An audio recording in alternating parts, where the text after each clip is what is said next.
کربلا کے بعد جب ظلم کی حکومت مضبوط ہو رہی تھی، جب دین کو سیاست کے لیے بدلا جا رہا تھا، جب قرآن کی روح کو چھپایا جا رہا تھا، تب اللہ نے اہل بیت میں سے ایک ایسے امام کو بلند کیا جس نے تلوار سے نہیں، علم سے اسلام کو بچایا۔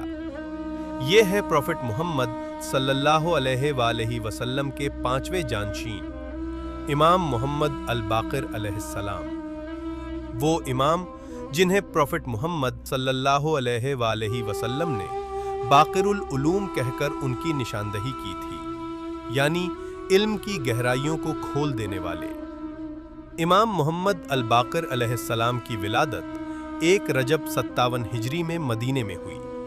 ان کے والد تھے امام علی الزین العابدین علیہ السلام اور والدہ تھیں سیدہ فاطمہ بنت حسن۔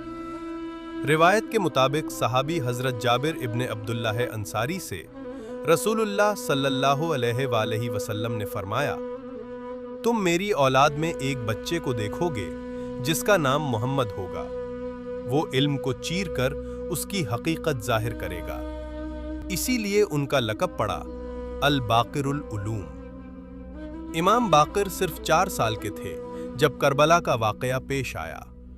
انہوں نے پیاسے بچوں کو دیکھا، جلتے خیمے دیکھے اور امام حسین علیہ السلام پر ٹوٹنے والا ظلم دیکھا۔ یہ منظر ان کی روح میں ہمیشہ کے لیے بس گیا، اور جو لوگ اللہ کی راہ میں قتل کیے گئے انہیں مردہ نہ کہو بلکہ وہ زندہ ہے۔ امام باقر علیہ السلام نے اپنی پوری زندگی میں کربلا کے پیغام، حق، صبر اور ہدایت کو زندہ رکھا۔ بنی امیہ کے دور میں جہالت اور جھوٹی روایتیں پھیلائی جا رہی تھیں، لیکن امام باقر نے مدینے میں علم کا ایسا مرکز قائم کیا جہاں سے ہزاروں سٹوڈنٹس نے تعلیم حاصل کی۔ فقہ، تفسیر، اخلاق، حدیث، فلسفہ، میڈیسن اور ایسٹرونومی، یعنی ہر فیلڈ میں امام نے حقیقی اسلامی علم کو زندہ کیا۔ کیا جاننے والے اور نہ جاننے والے برابر ہو سکتے ہیں؟ امام محمد الباقر علیہ السلام فرماتے تھے، علم حاصل کرو، کیونکہ علم مومن کی زندگی اور دین کی بنیاد ہے۔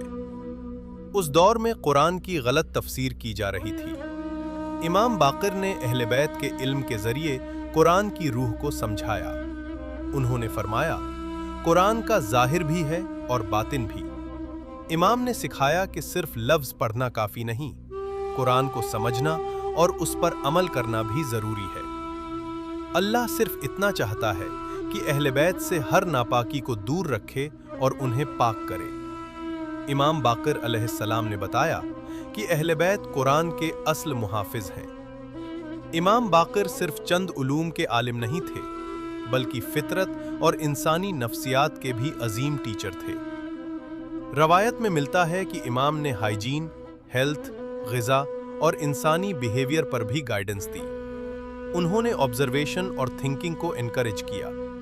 امام فرماتے تھے، سوچنا عبادت کا بہترین حصہ ہے۔ بے شک آسمانوں اور زمین کی تخلیق میں اور رات اور دن کے بدلنے میں عقل والوں کے لیے نشانیاں ہیں۔ امام محمد الباقر انسان کو کائنات پر غور کرنے کی دعوت دیتے تھے۔ امام کی زندگی اخلاق کا زندہ نمونہ تھی۔ وہ فرماتے تھے، ہمارے چاہنے والے وہ ہیں جو سچ بولتے ہیں، امانت ادا کرتے ہیں اور لوگوں کے لیے رحمت بنتے ہیں۔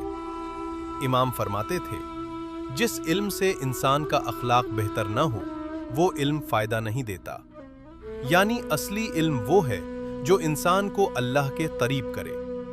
آج دنیا میں بہت جانکاری موجود ہے، لیکن اخلاق اور حکمت کم ہوتی جا رہی ہے۔ امام باقر علیہ السلام نے سکھایا کہ علم کا مقصد انسانیت کی اصلاح ہے۔ امام سماجی مسائل کا حل بھی بتاتے تھے۔ غریبوں کی مدد، پڑوسیوں کے حقوق، انصاف اور رحم، یہ سب آپ کی تعلیمات کا حصہ تھا۔ امام نے سکھایا کہ اصل دین صرف چند عبادت نہیں، بلکہ انسانیت اور کردار بھی ہے۔ انہوں نے فرمایا، انسان کی اصلی خوبصورتی اس کی زبان اور اس کے اخلاق میں ہوتی ہے۔ امام باقر علیہ السلام کے شاگردوں کی تعداد ہزاروں میں تھی۔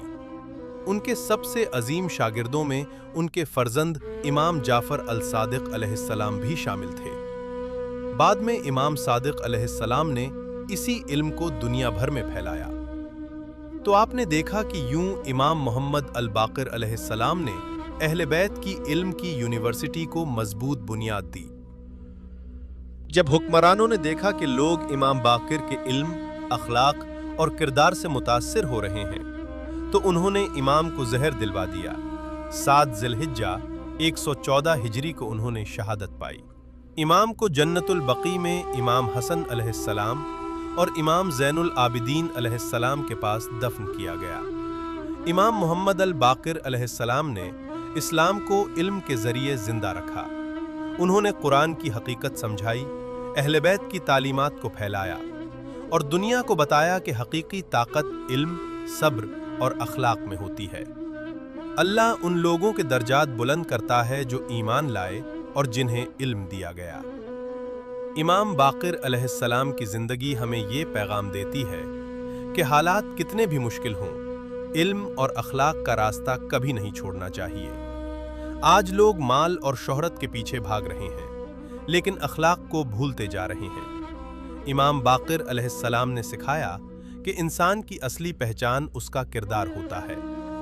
آج اگر ہم اپنے بچوں کو صرف دنیاوی تعلیم دیں اور اخلاق نہ سکھائیں تو سماج میں بے چینی بڑھے گی، لیکن اگر علم کے ساتھ کردار بھی ہو تو انسان دنیا اور آخرت دونوں میں کامیاب ہو سکتا ہے۔ آج بھی جب کوئی اہل بیت علیہم السلام کی کتابوں کا مطالعہ کرتا ہے تو اسے امام باقر علیہ السلام کی روحانی اور علمی روشنی محسوس ہوتی ہے۔